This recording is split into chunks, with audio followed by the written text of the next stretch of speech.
শ্রীমদ্ ভগবদ্গীতার ৩য় অধ্যায় কর্মযোগের ৯তম শ্লোক এবং তার বাংলা অর্থ।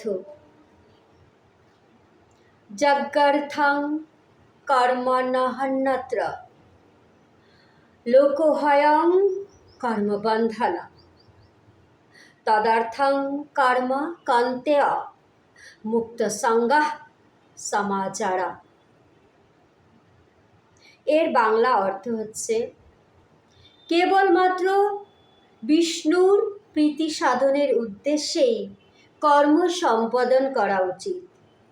তা না হলে এই কর্মই জগতের বন্ধনের কারণ হয়ে দাঁড়ায়।